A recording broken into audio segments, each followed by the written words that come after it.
Bulletin की शुरुआत करेंगे बड़ी खबर के साथ। आपको बता दें, राजस्थान में धमाकों की साजिश का रतलाम कनेक्शन। रतलाम के रहने वाले 3 संदिग्धों की गिरफ्तारी हुई है। चित्तौड़गढ़ में इन तीनों संदिग्धों को पकड़ा गया।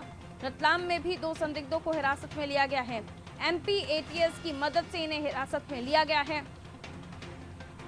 पकड़े गए सभी संदिग्ध अल-सुफा से जुड़े हुए हैं। तीनों पर हत्या के आरोप भी हैं। तीनों आरोपी रतलाम के रहने वाले बताए जा रहे हैं। आतंकियों का स्लीपर सेल है अल-सुफा संगठन। संदिग्धों से सामग्री बरामद की गई है, जिसमें 2 थैलियों में 6 किलो सिल्वर रंग का विस्फोटक पदार्थ बरामद हुआ है और 2 थैलियों में 6 किलो स्लेटी दानेदार विस्फोटक पदार्थ बरामद हुआ है। 3 आरपेट घड़ी में 3 ड्यूरासेल बैटरी, 1 प्लास्टिक शीशी में 6 छोटे बल्ब और wire. MP 43 CA 7091 Bolero car में लोग मौजूद थे। कुल गाड़ी से 12 किलो विस्फोटक जब्त हुआ। एक बड़ी साजिश को अंजाम देने की कोशिश राजस्थान में की जा रही थी। राजधानी में बड़ा विस्फोट करने की तैयारी थी, सीरियल धमाके करने की तैयारी थी, लेकिन इन तमाम चीज़ों का MP ATS की मदद से जिन लोगों को हिरासत में लिया है और तमाम लोगों को पकड़ा गया है, सबसे बड़ी बात ये, और जो विस्फोटक सामग्री है उसे भी बरामद कर लिया गया है। चलिए जानकारी दे रहे हैं मनोज वर्मा जी, हमारे साथ इस वक्त मौजूद हैं, हमारे पॉलिटिकल एडिटर। मनोज जी, बड़ी साजिश को अंजाम देने की तैयारी थी, लेकिन जिन लोगों को पकड़ा है, जो ये पूरा कारनामा जिसको अंजाम देने वाले थे, वो MP से कनेक्ट करते हैं, कैसे देखते हैं? जी देखिए, चित्तौड़ के निम्बाहेड़ा में राजस्थान पुलिस ने बुधवार को 3 लोगों को गाड़ी से गिरफ्तार किया था और इनके पास से टाइमर और 12 किलो RDX बरामद हुआ। RDX में बता दूं हमने दर्शकों की, RDX वही है जिसकी मदद से बम्बई जो ब्लास्ट हुए थे 92 के, उसमें RDX का इस्तेमाल किया था और काफी विस्फोटक, काफी खतरनाक विस्फोटक माना जाता है। जब इनसे पूछताछ हुई, इसके बाद से पता लगा कि ये तीनों जो है जयपुर, राजस्थान की राजधानी जयपुर में सीरियल ब्लास्ट करने वाले थे और जब इनको पकड़ा गया तब इस विस्फोटक की मदद से बम बनाकर दूसरे गैंग को हैंड ओवर करने वाले थे। ये तीनों मध्य प्रदेश से जुड़े कुख्यात सूफा संगठन से जुड़े और ये संगठन एक जमाने में 2012-13 में मध्य प्रदेश के रतलाम में एक्टिव हुआ था। लंबे समय से इसकी कोई एक्टिविटी चल नहीं रही थी। इनसे पूछताछ के लिए जयपुर ATS की टीम से निम्बाहेड़ा पहुंची और मध्य प्रदेश की ATS की टीम भी इनसे पूछताछ करने के लिए पहुंच गई है।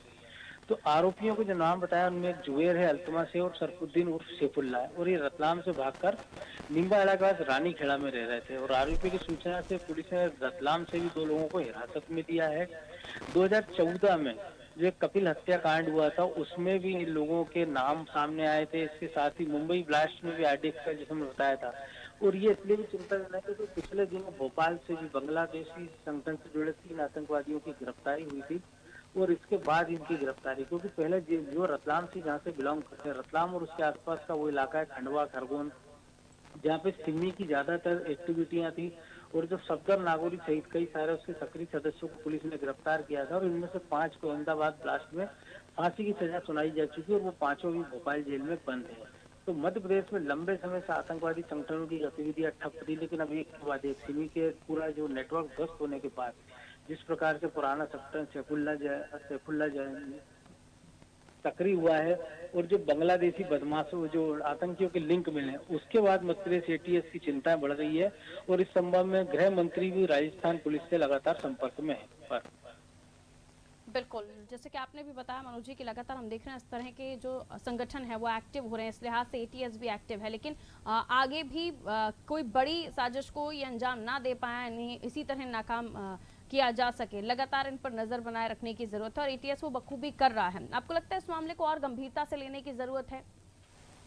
जी निश्चित तौर पर, क्योंकि देखिए अभी तक जितने भी आतंकी संगठन पकड़े जाते थे आमतौर पर RDX बम्बई ब्लास्ट के बाद या जम्मू कश्मीर या पंजाब में अभी तक बरामद हुआ है, लेकिन राजस्थान या मध्य प्रदेश से जुड़े जो संदिग्ध लोग हैं उनके पास RDX की बरामदगी बताती है कि मध्य प्रदेश में बड़े पैमाने पर स्लीपर सेल या तो सक्रिय था या फिर से सक्रिय हो गया है और एक बड़ा स्पेस हम देख रहे हैं कि सिमी के आतंकवादी, जैसे मैंने पहले बताया, तो संभवतः ये सारे आतंकवादियों के जो संगठन आपस में जिनका एक तरह से नेटवर्क है, वो पहले इस प्रकार का विस्फोटक नक्सलियों के पास भी आता था और बड़े विस्फोटों में इसका इस्तेमाल करते थे। तो निश्चित तौर पर ATS की चिंता इस बात को लेकर होगी, मध्य प्रदेश ATS और राजस्थान ATS की, कि ये इतना खतरनाक विस्फोटक इनके पास आया कहाँ से? क्या कोई और बड़े आतंकी संगठन इनके संपर्क में है? या जिस प्रकार से जम्मू कश्मीर और पंजाब में इनकी गतिविधियां थाम दी गई है, जम्मू के बाहर कोई बड़े ब्लास्ट करने में, जम्मू घाटी के बाहर आतंकी सफल नहीं हो पा रहे हैं, तो क्या पूरे देश में फिर से वो नेटवर्क फैला रहे हैं? कौन लोगों ने इनका ये आरडीएक्स पहुंचाया था? क्या किसी नक्सली संगठन ने या पाकिस्तान से जुड़े किसी संगठन की मदद से आरडीएक्स इन तक पहुंचा है? ये सबसे बड़ा सवाल है, क्योंकि पुलवामा अटैक भी जब हुआ था, हमने देखा था, उसमें भी आरडीएक्स का इस्तेमाल हुआ था 40 किलो के आसपास, और उसमें 50 से ज्यादा हमारे जवान मारे गए थे, जिसके जवाब में भारत ने फिर पाकिस्तान में घुसकर एयर स्ट्राइक की थी, सर्जिकल स्ट्राइक की थी।